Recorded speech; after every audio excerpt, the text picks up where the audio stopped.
Hey guys, Johnny Crimps 2000 here, and welcome back to my Let's Play of Batman Begins. This is part 3, and right off the bat, I should tell you guys a little bit of a disclaimer here.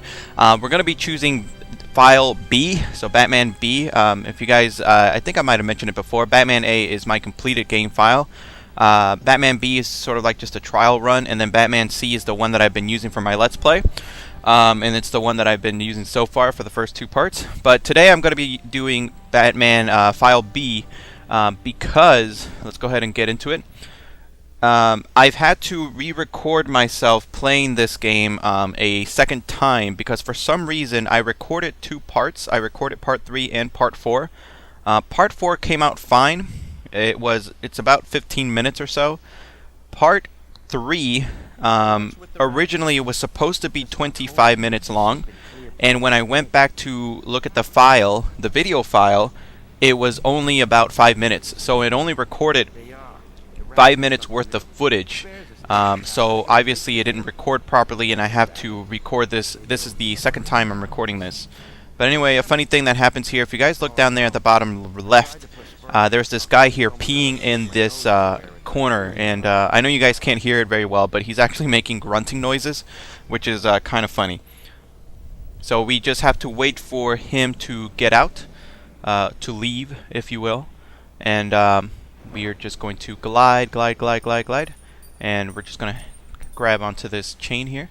One other thing too, when as I'm doing this part again, is that I'm most likely not going to, for the sake of consistency, I'm probably not going to re-record Part 4 because that part came out fine. Everything's fine with that one. But I will have to mention that because of that, there are probably some things that I'm going to try to talk about. Like in Part 4, you're going to hear me reference a couple things that I said in Part 3, the original Part 3, the first time that I recorded it. Alright, come on. There we go. I was waiting for him to come out. He wouldn't come out. So if there are some inconsistencies between what I say in Part 4 to what I talk in this part, if I mention something that I don't mention now, that's the reason why. But anyway, here we go. We're peeking around this corner. They don't really say much. Sometimes you do have to listen to them, and especially when it comes to when you're interrogating people. I'm going to be talking over it because really there's no need for you guys since you're watching me play it. If you're playing it, by the way, there's a med kit down there. We don't get it. We won't use it now, but we'll use it after this this fight here coming up. When you interrogate somebody, you extract some information for them. But because I've already played this game, I already know what I'm doing here. There's no need for you guys to hear it. But the first time that you played through this game, it is sometimes crucial that you sit there and listen because they give you clues as to what to do next. And here we are going to be introduced to a new weapon for Batman. We have to hack this crane controls by using something called the electro hack. So by selecting it, we have to select it first. So we have the Batarang and then we have the electro hack. You select it by pressing the Z button. And then you pull up this little mini game, and all you have to do is line up the green circles or the green squares. It's supposed to be circles, but it's sort of like a digital display here. And once you do, you hack the system, whatever it is that you're trying to hack. It depends. We'll see different things every now and then. But then you take control of this crane, and you don't really have to do much. At first, I thought that you have to drop it exactly on top of these guys, but you don't really have to. If you notice there, I dropped it and it didn't really kill them or, hurt them. It's just enough so that they can get spooked, so they can drop their weapons, and so that you can finally, you can attack them head on without fear of getting shot. And booyah! Alright. Let's take care of this guy. Backhand. And then we only have one guy left. Oh, come on. Ow, you mother... Okay, here we go. It does get annoying when you have to constantly... Sometimes these enemies do get annoying because they constantly block, and then you have to do that little defensive punch attack to break their defenses. So as I mentioned here, you do have to do this part here where you're interrogating them, and you do get some information to sort of progress the story. But from a gameplay standpoint, it is important that you listen. So it's not just a matter of going through the motions. You know, just press B button until the little finish icon pops up. Right now, I'm not really paying attention, mainly because I've already played through this like 3 times.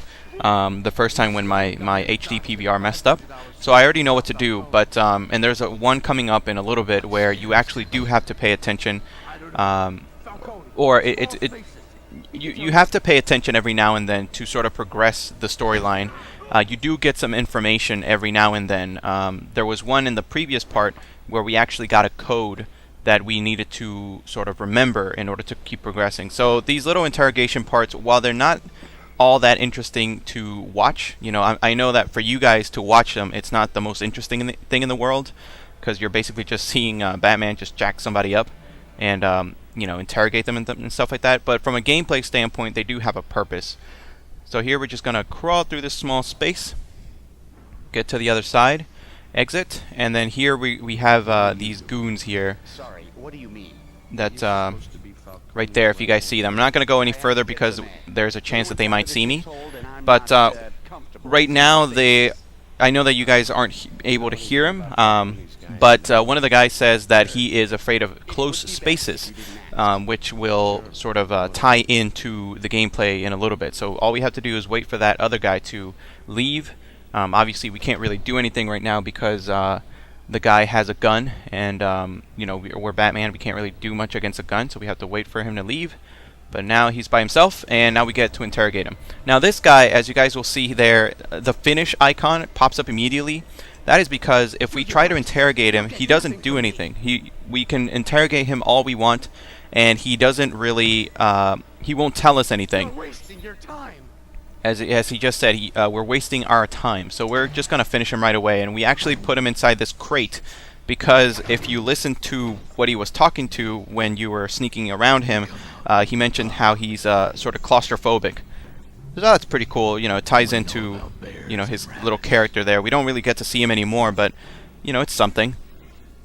Now, one thing that I will start to mention here is that I'm not a...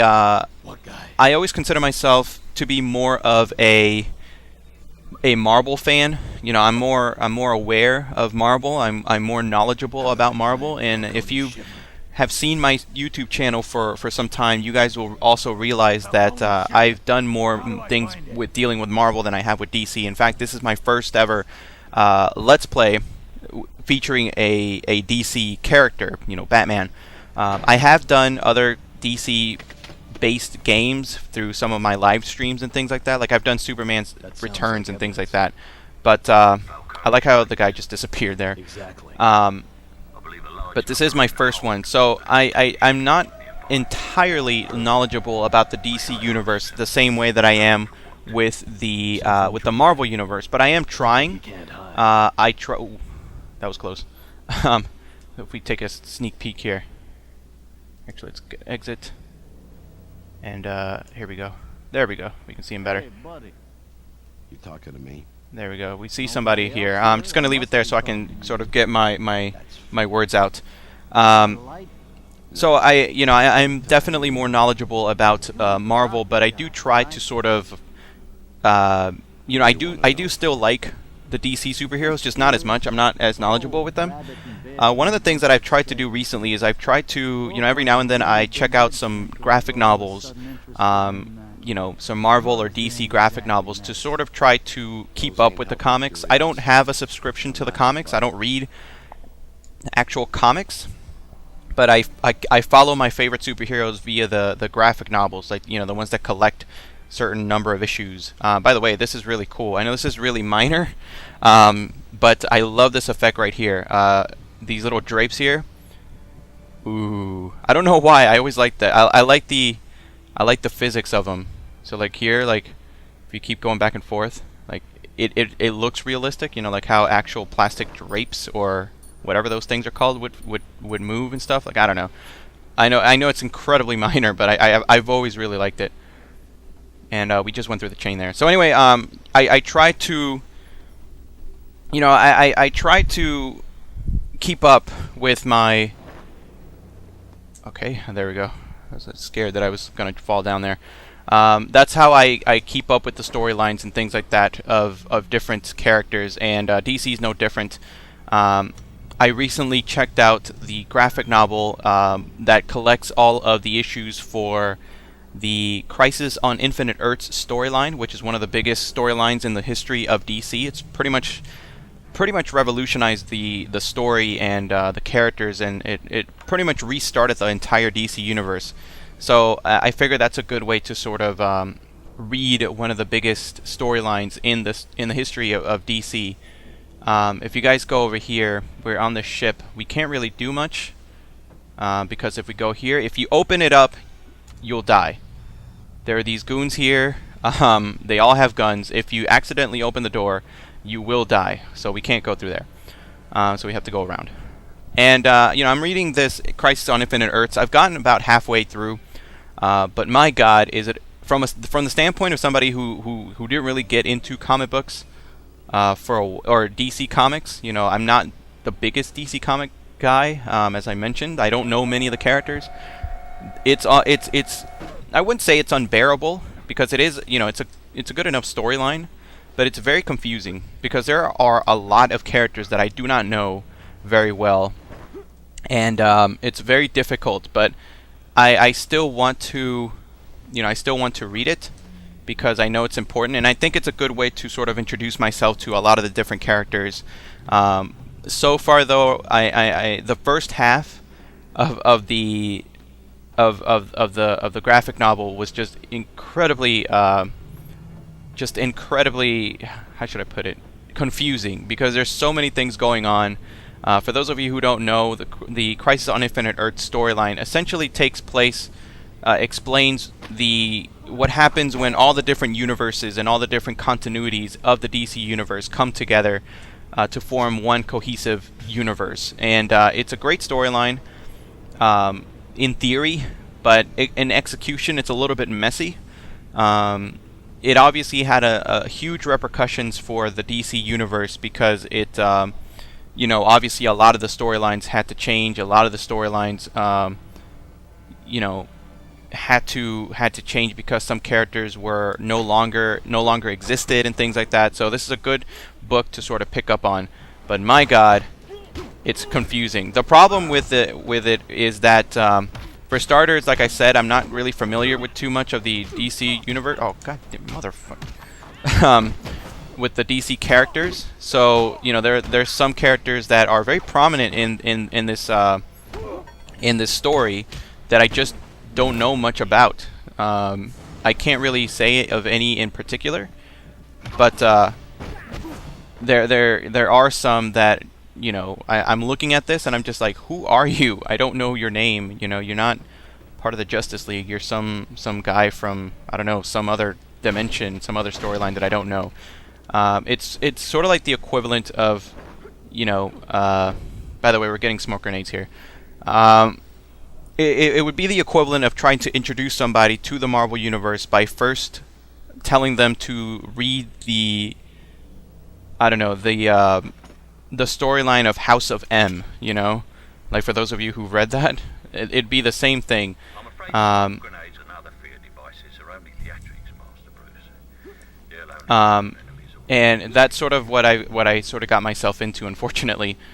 By the way, we have smoke grenades. Smoke grenades don't really have... They're not an offensive weapon. They're more of a defensive weapon. What happens is that it's basically just used to stun an enemy. So it doesn't really do much to them, other than, like, it's very useful when you are surrounded. Like, if you're surrounded by multiple enemies, I'm going to do it in a little bit. But it's mostly just used to stun enemies. It's good when you're surrounded and you have, you know, you don't want to deal with. Oh yeah, we gotta hack this thing.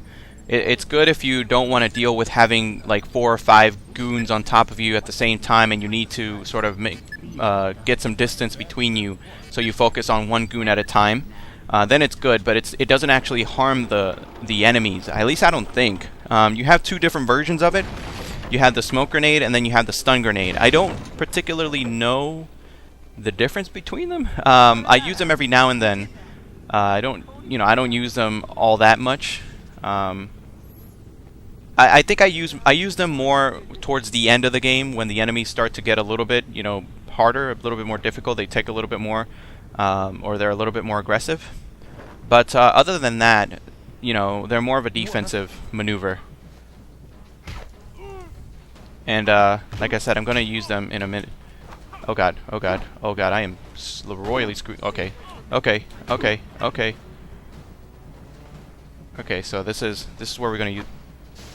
Booyah, like that. Booyah. I hope I don't die. Like that would be kind of a shame. Booyah. So that's what the smoke grenade does. It really just stuns them. Booyah, and then we just have one guy left to worry about. And then we can. Oh come on, he blocked it. There we go. There we go. Awesome. And once they're done. Actually, no. I think there's one more. So there's one more goon over here. Once you kill him or dispose of him, because Batman doesn't really kill anybody, he'll give you a booyah. he'll drop a key which we can use. Oh. I'm actually wondering. There we go. There's the key. So we just take this key, and then we can. I was actually wondering just there, like, ooh, what happens if he falls off into the water? Because he has the key. We can't progress unless we have the key. So that would be kind of bad. All right, so we got a checkpoint here, and we're gonna duck. Yeah, it's always good in these type of areas to duck. We're going to move over here because. As I mentioned before, you do make some noise when you're walking. When you're walking normally, you do make noise, and when you're crouching, when you're in stealth mode, if you will, you don't make any noise, which is good. If you make noise, especially when there's guys with guns, then it's a very it's no good. It's a very, very bad thing, and so I almost instinctively I'm always in stealth mode. Just because I want to be careful. Now this is a tricky part because there's a guy right there. You have to wait for him to turn around, and then we have to kind of mad dash toward him before he turns around again, and then we got to take him out. Booyah! Just like that. And then all we have to do is go behind this door. Always check behind the doors. Always check behind the doors. And there we go. Oh, we have one of these things. These things, again, I said before, they never change. They never get any harder. They never get any easier. It's always the same combination, which is kind of lame. But, it's something. It really just serves to slow you down more than anything. And I think we get a checkpoint here, I think. I think it's here, I want to say. Maybe? If I may, sir, Falcone is being Yeah, I think we're going to be getting a checkpoint soon. And there's Falcone, which is the guy that we're going to have to take out, which we will take out in part 4. I know because I've already recorded that part. Something on these streets more frightening than him. And how exactly do you intend to get close to him? Batman mad. I'll bring Alright, so that crane. Let's see, let's check this place out. Creative, sir. One could almost believe that you enjoy this. And here's an interesting thing that happens here. So there's no other place that we can go, so we have to climb. Oh, we actually have to go down here. Now this is an interesting part because, as you guys will soon see, this is actually sort of a trap, because as soon as you look through here, the guys are coming. You have to immediately walk out, away from the door, behind these crates, because they actually walk through the door. And obviously, if you're just standing there, they're holding guns, so it's pretty much a safe bet that you're going to die if you don't move. The first time I played this game, I actually fell for the trap. I didn't think that they were smart enough to go through the door, and I died. So that's sort of like a beginner's trap almost. Like, I mean, this game's version of a beginner's trap, I suppose. But anyway, we go here, and I think this is where the part ends. Yep.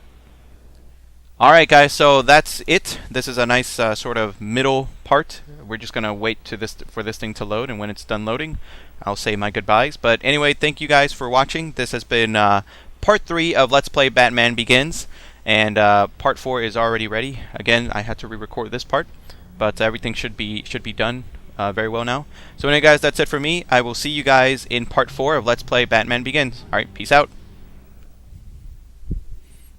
As always, if you like this video, be sure to hit that like button and subscribe to my channel if you want to get more stuff from me. In the meantime, if you like my videos, be sure to find me on Twitter, Tumblr, Raptr, and Screwattack.com to see the other gaming related content that I upload. Info is in the description. Who knows? Maybe you'll like my stuff. Maybe. Maybe.